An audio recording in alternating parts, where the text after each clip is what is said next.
आजकल एक बीमारी चल रही है आँखों की, हाँ जिसमें लाल आँख हो जाती है और आँखों से पानी आता रहता है। अच्छा। और ये कुछ ज़्यादा ही तरीके से फैल रही है। राजस्थान, हरियाणा, पंजाब में तो इसकी कंडीशन बहुत ही ज़्यादा ख़राब है।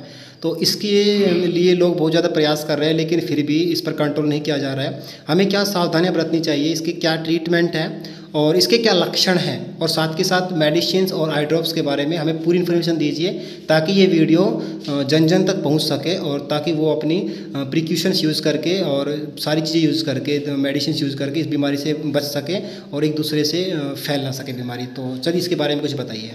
तो दोस्तों, मैं ये बताने से पहले आपको बता दूं कि मेरा नाम तेजपाल है और मेरा ये चैनल मेडिस्तान जो आप देख रहे हैं, इस पर मैं ये बीमारी के बारे में बताने वाला हूँ। इस बीमारी को हम अपनी देसी भाषा में बोलते हैं आँख आना, और इसमें कुछ सिम्टम्स होते हैं, जैसे आँखें लाल हो जाती है, जो कि भाई ने बताया अभी। कुछ चिपचिपा पानी सा निकलता है, रात को अगर हम सो जाते तो आँखें खुलती नहीं है, सुबह इतना चिपचिपा निकलता है वो, और आँखें कंटिन्यू डिस्चार्ज होती है, आँखों से पानी डिस्चार्ज होता रहता है। तो दोस्तों, आँखों में जलन भी होती है, रब करने का मन करता है, लेकिन रब नहीं करना चाहिए, मैं पहले ही आपको बता देता हूँ। तो इस बीमारी को हम इंग्लिश में बोलते हैं कंजक्टिवाइटिस और पिंक आइज। तो अब हम इसी के बारे में बात करने वाले हैं आपके साथ कि इसके क्या सिम्टम्स हैं, क्या इसके मेडिसिन हैं, क्या इसके हम मेडिसिन को कैसे यूज़ करेंगे और क्या इसकी प्रोटेक्शन है, कुछ वार्निंग्स क्या हैं जो हमें बरतनी चाहिए। तो मैं बात करने वाला हूँ कुछ सिम्टम्स के बारे में, जो कि इसके बता दूं आपको कि रेड आइज हो जाती है, आंखों में कंटिन्यू जलन रहती है, आंखें मलने का मन करता है कि इसको हम रगड़ें ताकि आराम मिले, लेकिन हमें ऐसा नहीं करना चाहिए। आंखों से आंसू कंटिन्यू आएंगे और कुछ ऐसा चिपचिपा सा भी निकलता है, जिससे क्या कि हम सो जाते हैं तो आंखें सुबह खुलती नहीं है हमारी से इसके। तो अब हम बात करने वाले कुछ मेडिसिन के बारे में।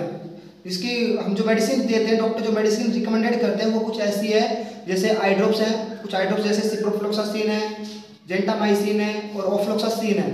कुछ आई ऑइंटमेंट्स भी हैं, जिसमें सिप्रोफ्लोक्सासिन आई ऑइंटमेंट है, क्लोराफेनिकोल आई ऑइंटमेंट है, और कुछ पेनकिलर्स टैबलेट भी दी जाती है ताकि हम अपने आंखों के जो दर्द हो रहा है उसको कम कर सकें, जिसमें आइबुपेरा है, एसिक्लोपेरा है, और कुछ पेनकिलर्स आई ड्रॉप्स भी होती है, जैसे कीटोटिफेन है।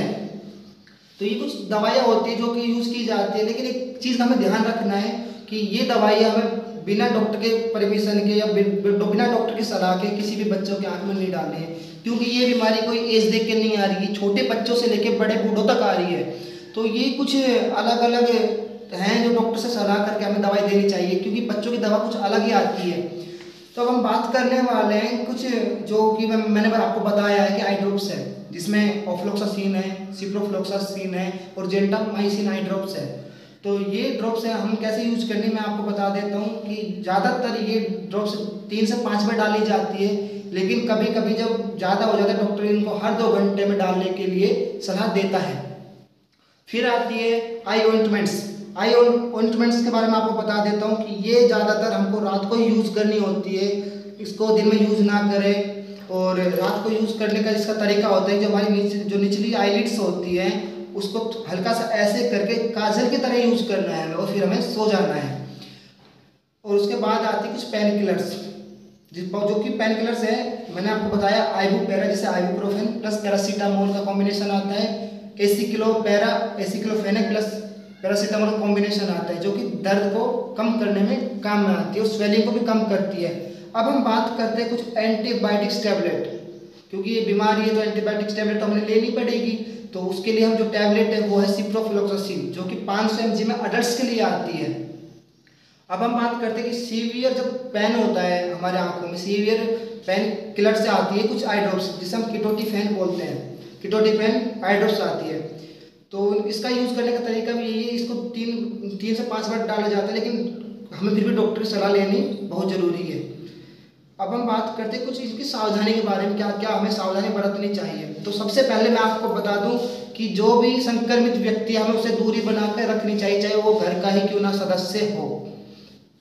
अब हमें बात करते हैं कि जो संक्रमित व्यक्ति है उसको यह सलाह दी जाती है कि वो अपनी आंखों को रब ना करे, और अगर रब भी करता है तो कहीं दीवारों के या कपड़ों के ना लगाए, क्योंकि बैक्टीरियल इन्फेक्शन की वजह से होता है, एक वायरल इन्फेक्शन की वजह से होता है, तो इससे हमें बचकर रहना चाहिए। तब अगर वो आँख भी मलता भी तुरंत अपने हाथों को साबुन से धो ले। दूसरी चीज़, अगर आंखों से कंटिन्यू डिस्चार्ज हो रहा है तो कोई भी कॉटन का कपड़ा लेके अपने आंखों को साफ कर ले, और अगर आंखों में फिर भी आराम नहीं पड़ रहा तो बीच बीच में अपनी आंखों को ठंडे पानी से धोते रहे और गर्म पानी की सिकाई जरूर करें, ताकि ये बीमारी ज़्यादा ना फैले। तो दोस्तों आज की कुछ सावधानियां भी बताई मैंने, आज आपको वीडियो में कुछ दवाइयां भी बताई है, और ख़ास करके ध्यान रखना है कि बच्चों से ऐसे बिना जानकारी की दवाई ना दें। कोई भी दवाई, चाहे वो टैबलेट हो, चाहे वो आई ड्रॉप्स हो, चाहे वो आई ऑइंटमेंट से क्यों ना हो।